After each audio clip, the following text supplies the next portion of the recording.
안녕하세요. 저는 편의점업계 현직자 그리고 점포도 운영하고 있는 편선생이라고 합니다. 오늘은 얼마 전 발표한 2022년 최저임금에 대한 저의 생각을 이야기해 보려 합니다. 그 전에 싸구려 마이크를 사서 녹음을 했다가 음질이 더 안 좋아져서 다시 만들기로 하고 다른 마이크를 새로 구매했습니다. 앞으로 소리 관련 불평불만 없게 영상 제작을 하도록 노력하겠습니다. 최저임금은 매년마다 정말 민감한 이슈인데 편의점 업계에 있다 보면 1%라도 올라도 부정적으로 볼 수밖에 없습니다. 편의점 업계에서 오랫동안 일을 하다 보니 당연히 친한 점주님들이 많습니다. 만나서 이야기를 하다 보면 18, 19년도에 최저임금이 급격하게 올랐던 그때는 본인 근무 시간을 10시간에서 14시간으로 4시간 늘려서 알바를 줄이며 몸빵을 했었고, 현재까지도 철인처럼 쉬는 날 없이 본인 혹은 부부가 알바 한 명만 두면서 일하시는 분들이 대다수였습니다. 이젠 16시간으로 2시간 늘려야겠다는 한숨 어린 말을 들었을 때 정말 마음이 아팠습니다. 저는 직장 생활이 주 수입원이라 당연히 자영업자들보단 괜찮겠지만 항상 최저임금 상승률을 연봉 인상률이 따라가지 못하고 물가가 더 오를 거기 때문에 이렇게 되면 저한테 득이 되는 건 하나도 없습니다. 최저임금 제도는 근로자에게 최저 수준의 임금을 지급하도록 강제함으로써 근로자들의 생활을 안정시키고 노동력의 질적 향상을 이뤄내어 국민 경제의 건전한 발전을 이루게 함에 목적이 있다는 의미입니다. 최근 2022년도 최저임금이 지난 7월 13일 날 발표가 되었습니다. 21년 대비 5.1%인 440원이 오른 9,160원으로 확정이 되었습니다. 제 개인적인 생각으로는 생각보다 너무 많이 올랐다고 생각이 듭니다. 지금 시국이 코로나19 이전의 일상과 같았으면 3%에서 5% 정도는 적절한 인상 폭이라 생각이 되지만 지금은 아니라고 생각을 합니다. 편의점은 대출 받으신 분들이 그렇게 많지는 않은데 타업정을 하시는 자영업자들은 대출을 많이 받으시더라고요. 19년도부터 대출금으로 하루하루 겨우 연명을 하고 있고 이제 많은 국민들이 백신을 맞고 마스크 벗는 날이 드디어 올 거라는 희망을 가졌던 찰나 코로나19가 이젠 변신까지 하면서 변이 바이러스로 역대 최고 확진자를 찍고 하루 확진자 2,000명까지도 바라볼 수 있는 이런 위험한 실정입니다. 끝날 것 같았던 코로나19가 다시 창궐하면서 자영업자들은 이제 더 이상 버틸 힘이 없다고 하소연을 하고 있습니다. 최저임금이 시급 9,160원으로 확정될 경우 주휴상까지 고려하면 우리나라의 실질적인 최저임금은 시급 1만 1,000원에 이르러 중소, 영세기업과 소상공인 대다수가 감당하기 어려울 것으로 보입니다. 24시간을 하는 편의점은 특히 타격이 큰데 24시간 운영 기준으로 각종 수당 모두 제외하고 한번 계산을 해보았습니다. 수당까지 치면 금액이 훨씬 많아지고 편의점을 할 수가 없는 상황까지 오기 때문에 아예 제외를 하였습니다. 내년 최저시급인 9,160원에 24시간을 곱하고 30일을 곱하면 659만 5,200원, 31일을 곱하면 681만 5,040원입니다. 이번 연도 8,720원일 경우에는 30일일 경우에 627만 8,400원, 31일 경우 648만 7,680원이니 올해 대비 내년을 비교해보면 31일 경우 31만 6,800원이 오르고 31일일 경우 32만 7,360원이 오르는 겁니다. 이번 연도 대비 약 30만 원이 인건비로 추가 지출된다고 생각하면 내년에 점주님들은 하루에 2시간 정도를 몸으로 더 떼어야 되는 상황이 옵니다. 누군가는 이렇게 말합니다. 최저임금도 주지 못할 거면 자영업을 하지 말라고. 혹은 최저임금이 오르면 물건값도 같이 올라 수익은 비슷해지지 않냐고 합니다. 자영업을 하기 위해 시설, 장비 등을 투자해서 오픈을 했는데 장사가 안 될 걸 알고 한 사람은 아무도 없었을 겁니다. 장사가 안 되는 가게 사장님들은 임대차 계약도 2년이나 맺었고 시설, 장비 등 투자한 돈이 아까워서 그리고 코로나19가 터져 어쩔 수 없이 힘들게 지금까지 울며 겨자 먹기로 버티시는 분들이 대부분일 겁니다. 먼저 3일 전 오뚜기에서 13년 만에 봉지면과 용기명 등 라면값을 11.9% 올린다고 기사가 떴습니다. 그럼 농심, 삼양도 이제 이미지가 가장 좋은 갓뚜기라고 불리우는 오뚜기에서 총알바지가 되어줬으니 당연히 따라서 라면 값을 올리려고 하겠죠? 그럼 편의점에 들어오는 라면은 가격이 인상되어 들어와 매출은 높아지겠지만 상품 원가도 함께 높아지기 때문에 수익은 크게 차이는 없습니다. 아마 마진율로 0. 몇 프로 좋아질 겁니다. 하지만 매출이 조금 늘면서 그만큼 세금으로 더 나간다는 건 다 아실 겁니다. 그리고 다음 달 1일부터는 우유 원유값도 올라 커피, 아이스크림, 과자, 우유 등 도미노 인상도 우려되고 있습니다. 꼭 최저임금 인상 때문에 가격을 인상하는 건 아니겠지만 영향이 그래도 크다고 볼 수 있습니다.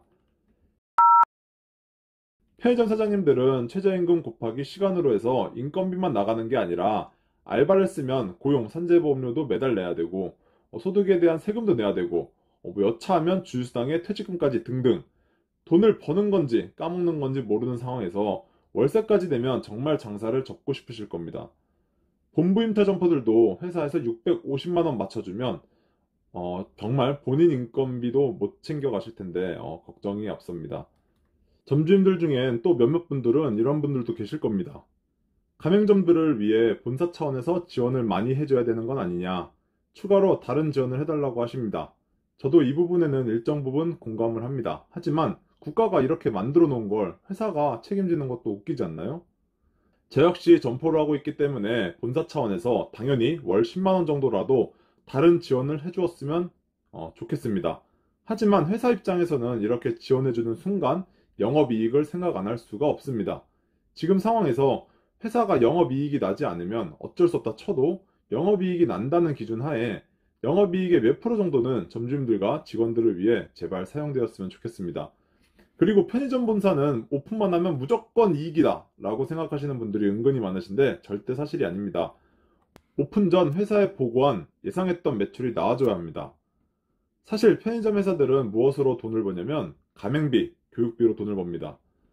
편의점 경험이 없으신 분들은 편의점을 오픈하기 위해서 교육비와 가맹비를 내야 하는데 이게 부가세 제외 700만 원입니다. GS15, CU, 세븐, 이마트24가 요즘엔 한 달에 각 브랜드별 120에서 150 점포 정도를 오픈합니다. 복수점포 점주님이 신규 점포를 하시는 분들도 계시고 기존 점을 양두양수 하시는 신규 점주님들 계시니 대충 100명의 신규 점주님들이 가맹 교육비를 낸다 치면 가맹 교육비만 월 7억을 버는 겁니다. 이것만 놓고 봤을 땐 오픈만 시키면 무조건 이익이다 라는 공식이 성립하게 됩니다. 하지만 거기까지입니다. 매출이 안 나오면 회사도 그만큼 손해입니다. 점주임차의 경우 편의점 본사는 5년 계약 기준으로 시설 인테리어 장비를 투자하는데 이게 약 6천만 원이고 브랜드마다 조금씩 다르겠지만 그 밖에 물류비, 신용카드 수수료, 전기료, 폐기 등 회사의 지원 금액이 월 100만 원 이상은 됩니다. 그래서 일매출 100만 원 이하가 나오면 점주님과 본사가 함께 적자가 되는 구조가 되는 것이고 최소 1매출 130만 원에서 140만 원 정도가 나와줘야 그래도 회사가 조금은 남는 구조가 됩니다. 영업이익이 나는 모 브랜드 편의점 회사가 1등을 굳히거나 1등을 탈환하려면 지금 이 기회를 잡아야 된다 생각합니다. 어차피 이런 거 안 해줘도 우리 브랜드를 선택하겠지? 가 아닌 이번에 인건비 상승으로 힘드신 점주님들을 위해 내년에는 업계 최초로 아무도 따라올 수 없는 파격적인 혜택을 주어 압도적인 1위를 해보자 라는 생각을 하였으면 좋겠는데 절대 그런 일 없다는 거에 제 손가락을 걸겠습니다. 브랜드 편의점들은 1년에 한 번 상생안을 내놓습니다. 보통 시기는 1월에서 3월 정도인데요. 솔직히 에게 이거밖에 지원이 안 돼? 가 아닌 몇만 원이라도 지원해주는 거에 대해 감사할 것까진 모르겠고 욕하지는 말아야 된다 생각합니다. 편의점 제외 대부분 프랜차이즈 회사들은 이런 거 없습니다. 상생안을 계속 별로 안 해줘서 마음에 안 들면 계약 종료 후 브랜드를 바꿔버리면 그만입니다. 이제 이번 연도 말쯤 모여서 상생안 내용에 대해 회의를 하며 눈치를 볼 겁니다. 먼저 상생안 발표를 내놓는 회사의 반응을 보고 부랴부랴 연달아 이에 준하는 수준에서 발표를 할 겁니다. 이제까지 가장 획기적이었던 상생안 지원은 전기료 100%를 지원해주는 GS25가 압도적이었다 생각이 듭니다. 지금은 없애버렸지만 그땐 좋아하시는 분들이 많았습니다. 그 당시에는 타 회사에서도 따라할 수 없는 압도적인 지원이었다고 생각합니다. 이번에도 분명 무언가 있을 텐데 기대는 하지 않으셨으면 좋겠습니다. 어딜 가나 본사와 점주님들 양쪽을 만족하기가 쉽지 않더라고요. 저는 최저임금을 매년 무작정 올리는 것보다 일단 자영업자들이 생존하게 하는 것이 우선이 되어야 된다고 생각합니다.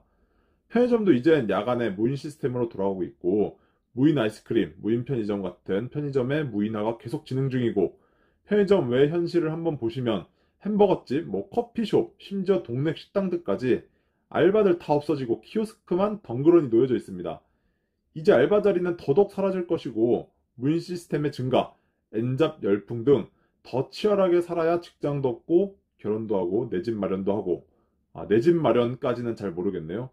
저도 직장 다니면서 편의점도 하고 유튜브도 하고 다른 사업들도 기웃기웃거리면서 살고 있는데, 이렇게 치열하게 살아야 이 시국에 그나마 풍족하지는 않아도 먹고 싶은 거 먹을 정도는 살 수 있는 시대가 되었다는 게 참 씁쓸하네요. 아무튼 인건비 오른 만큼 회사에서는 상생안을 매년 발표했던 수준에서 발표를 하겠지만 큰 기대는 하지 않으시는 게 좋을 거고, 계약 시 로열티를 더 준다? 이것도 기대 자체를 하지 않으셨으면 좋겠습니다. 네, 월세 제외 최소 정상금이 700만 원을 잡고 월세 150만 원 기준으로 하루 160만 원을 판매해야 그나마 본인 인건비는 챙기시게 될 겁니다. 22년 기준입니다. 편의점 자리 알아보실 때 월세 싸다고 아무데나 막 들어가지 마시고 하루에 160만 원 정도 팔 만한 자리를 들어가셔야 합니다. 참고로 요즘 신규 점포들 처음부터 160만 원 나오기가 정말 쉽지 않습니다. 앞으로 본인 인건비조차 안 나오는 편의점들이 점점 더 많아질 것이며 폐점 역시 점점 더 많아질 것입니다. 대신 타업종에 비해 상대적으로 투자금이 작은 편의점의 오픈은 지금처럼 폐점보다 오픈이 훨씬 더 많아질 거라 생각됩니다. 어쨌든 편의점은 계속 늘어나겠지만 가맹점주님들의 수익은 인건비 상승으로 인해 21년 대비 월 30만 원 낮아질 것입니다. 저도 내년부터 월 30만 원을 더 벌 궁리를 해봐야겠습니다. 그리고 편의점 접는 것도 이번 연도에 진지하게 한번 생각해 봐야겠습니다. 지금까지 편선생이었습니다. 시청해주셔서 감사드립니다.